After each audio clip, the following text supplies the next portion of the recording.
Okay, so for this video, we're gonna go to Page, Arizona and edit an image from Lower Antelope Canyon.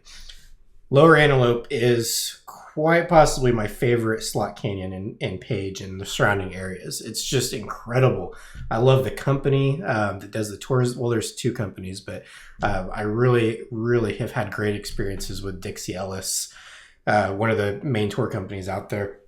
And the thing that I love so much about the slot canyons is that you really don't have to do a whole lot of work on these images. You just go down there with the correct settings and you've pretty much got 90% of the work done for you. But I wanted to do an image from there just to show that while they don't really need much work, there's still a lot you can do with it if you want to create something kind of like really moody and artsy. And that's what I did with this image here. So let's just hop right in. We'll go over to our raw files and navigate to right here. So this is straight out of the camera. And what you'll notice is that the image looks fairly washed out. We'll have to definitely go in there and add some contrast and some moodiness. But the main reason why it's washed out is because I like to expose a lot of my images as far over to the right as possible without blowing any of the highlights out. So what I'm really doing is exposing for the highlights. And since it was bright in there already, because this was a fairly open section of the canyon where a lot of light was coming in, it just kind of has that washed out look to it. If you go maybe 100 yards down the canyon, or probably not even that, probably like 20 yards really, it looks totally different, and it can be so dark that it requires like 10 and 20 second exposures. So this one was only 1/3 of a second because it was again pretty bright in there. So let's hop into getting this image to look a little bit darker and moodier. So the main reason, again, why I exposed it so bright is to make sure that I had all the detail in these highlights. Now, when you have direct sunlight coming through, you're not going to get all of the highlights a lot of the time. So along this edge where you have this rim light coming through the hole here, that's probably blown out. So yeah, so if we hover over this, you'll see that. I'm not concerned about that. It's not a big deal at all. Nobody cares if there's details on the little edges of this rock here. What I'm really concerned about is this light beam coming through. So these light beams come through at very specific times during the day, and the guides know exactly when the beams will hit. So they'll take you in another part of the canyon and they'll say, okay, we have 10 more minutes until the beam at this part comes through, and they line you all up and get you ready. And sure enough, right at that moment, this beam comes through. It's incredible. And what they'll do is they'll stand beneath the beam and have you kind of shoot above them, and they'll throw sand up in the air to make the beam show up a little bit better. And that's what's happening here. Okay, sorry for that little rabbit hole there. Okay, so the first thing we're going to do is just grab our exposure and bring it down a little bit, make it a little bit darker, and then instantly hit that with a lot of contrast. Okay, I'm not going to really be too concerned about losing detail in the shadow areas here, because again, my intent for this image is to create something really dark and moody where there's just very specific areas where the light is touching. All right, so as far as the highlights go, I'll always just play around with them and see what looks best here. And I think probably right around where it was at is probably fine. So we'll just leave it just about there. And then I'm actually going to start bringing the shadows and the blacks down. I really want just the beam and the light behind this rock formation to really stand out here. All right, I think that's looking pretty good though. All right, I don't think that's quite enough contrast, so I'll come down here to the tone curve and add even a little bit more. Okay, something like that. So that was very light. So you can see my lights went +9 and my darks went +2. So very subtle change there, but just adding a little bit more punch. And now what I want to do is I want to take the tone of this image and make it a little bit more red. As you can see right now, it's kind of like yellow orangish, and I want to make it a little bit more just kind of red, because I think that red is going to really tend or play into the moodiness of the image rather than orange, because orange is a little bit more happier than red, right? Red is kind of like hell, like fire and brimstone, and that's what I'm kind of going for here. All right, so to do that, we'll go down to our HSL and grab the hue. Okay, we've got that highlighted. And then I think, so what you're doing here is you're taking a color and then you're changing the hue of it when you have hue selected. So what you want to do is look at the image and say, what color am I trying to affect? So what color is prevalent in this image? Well, I would say probably orange, right? So instead of grabbing red or yellow or green, we'll grab the orange. And we can take that and change it more towards yellow or more towards red. So if we just grab the slider and pull it over this way, you'll see that it starts going towards red. But it's a little bit too like pink, and it has a little bit too much purple in it maybe. So I think what will help counteract that is if we go back up here to our temperature and then brighten this up a little bit. All right. And then if that's too far, we'll just take this orange, pull it back a little bit, and just get it to exactly where we want it.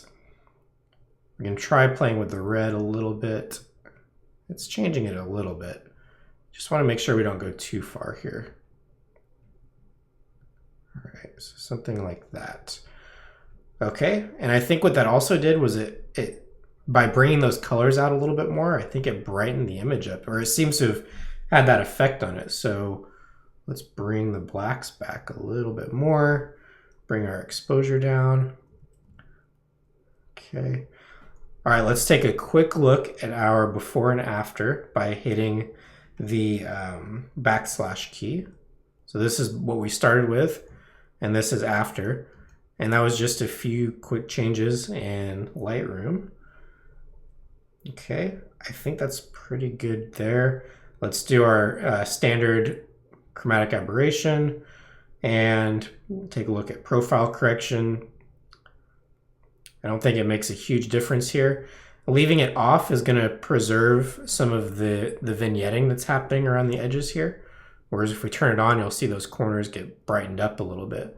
And I actually think that the vignetting, the in-camera vignetting rather, works quite well here. So I'm going to leave profile corrections off. Okay, so I think that's a pretty good stopping point. The next thing I want to do is hop over to this next image here. So in this image, you can see that the beam here isn't nearly as visible because the sand had fallen away from it. And the reason why I brought this image in is because you can see some sand behind it. So I think, I can't really remember, but I think he went behind the rock and threw some up because somebody had asked to get some sand in the hole there. So that's what you're seeing here. So what we'll do now is go back to this first image and then Command or Control click the second image, go over to Sync, and we'll just check all, that's fine because we didn't do any spot removal or anything like that in this image. So hit Synchronize, and now we should have pretty much a mirror image when we go over to this one. Okay. The only issue I'm seeing is that I don't know if it's worth bringing that in because we can't really. Why don't we do this? Okay, so on the second image, we'll try bringing up our highlights a little bit more. Because if I'm going to bring this image in, I want to be able to see that there's sand in there.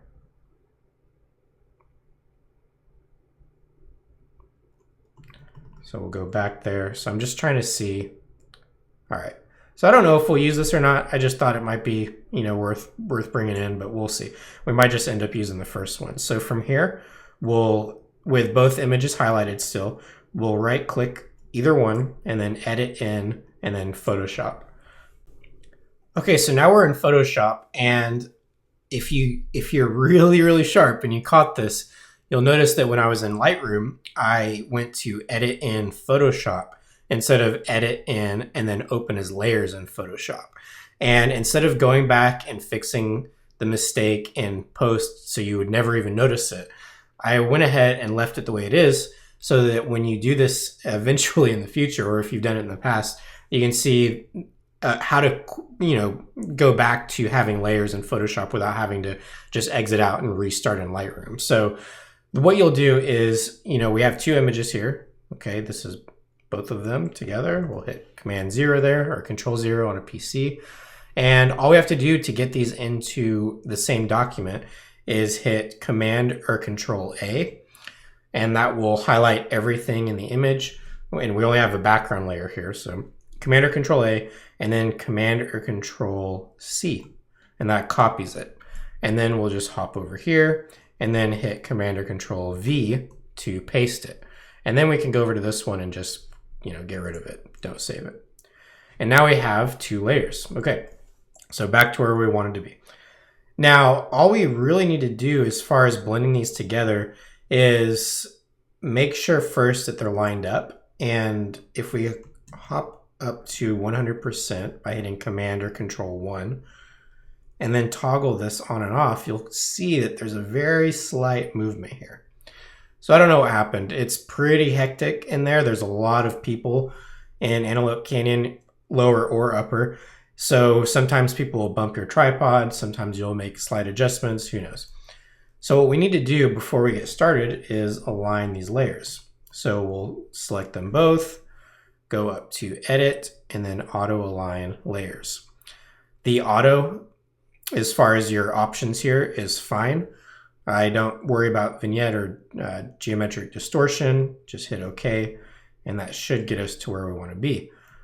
However, let's check this first, actually.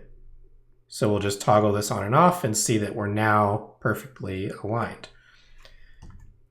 The only thing you have to watch out for is these dead pixels around, or not dead pixels, but just blank area around the edges here. So what you have to do pretty much 100% of the time when you align your layers is grab the crop tool by hitting C, and then you can just crop in and get rid of those dead pixels, blank pixels, whatever you want to call them. All right, just a little bit there, that should do it. And now we're ready to go. Okay, so let's see here. There's a lot of ways we could go about blending these together.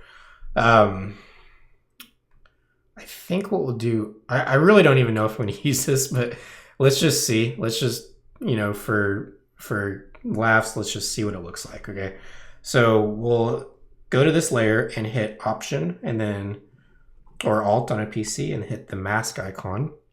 And then we're going to grab a brush. This will probably be the easiest way to go about it. And then let's see, we'll paint with white and paint with 50% opacity. And then let's just bring this in and see what it looks like.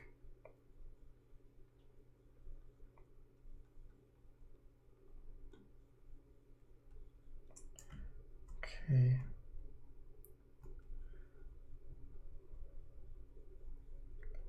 Just slowly kind of painting it in here. The edges really shouldn't matter because it was pretty much the same image. I just want to make sure that I don't bleed over into the beam like that. So, all right, I think that's good. And then we'll toggle it on and off just to see. And I don't know, I could kind of take it or leave it. We'll leave it in just because we went through the work of doing it. But I'll let you be the judge of whether or not you would have left it in for your final image. I think it's good both ways. So. Okay, from here, we don't have a whole lot of work to do here. The first thing I want to do is grab a healing layer or create a healing layer. So to do that, we'll do Shift, Command or Control, and then in, and we'll call this healing. And we'll grab the healing brush by hitting J, or you can just go over here to the left side. And then what I'm looking to do here is just kind of go through the image and remove any sort of distraction. So like right here, I don't know if this is on the wall or if it's like a dust spot on my camera. I think it's part of the wall, but it looks like just these little things just look like dust spots for some reason. I can't figure out why. And since I can't figure out what it is, I'm pretty much positive that it's just part of the wall, but I think it's easier just to go through and get rid of them. Or at least get rid of some of them so they're not kind of like so predominant. They're everywhere on this wall. All right, same right here. And just any spot that really stands out, I like to just get rid of it, because I want this image to be sort of minimalistic and stand on its own.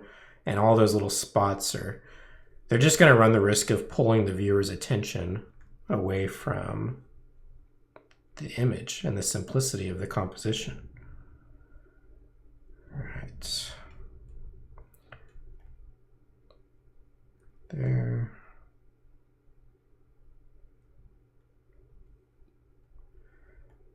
Not a whole lot to do here, but there is some.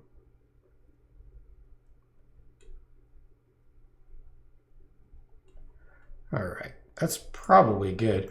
And then the only other thing that I would probably do here is add a sharpening layer. So we'll hit Shift, Option or Alt, Command or Control, and then E. So on a Mac, that's Shift, Option, Command E. And on a PC, it would be Shift, Alt, Control E.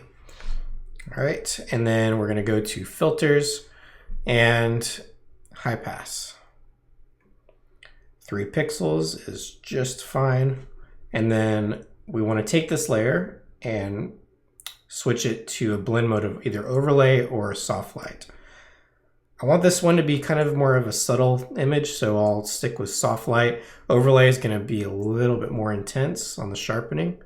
So if we zoom into 100% here and turn this on and off, hopefully you can see a little bit of a change. It's very subtle, but it just makes the image pop a little bit more. And I think that's a good place to stop. You know, we might throw a mask on here and paint it out of the light beam, just so the light beam is just, you know, a little bit more smooth than the rest of the image. It's not going to make a huge difference. Not something anybody will ever, you know, be able to tell, but, you know, you can do that if you want. So, okay, I think that's a good stopping point for here, guys. Thanks, and we'll move on to the next one.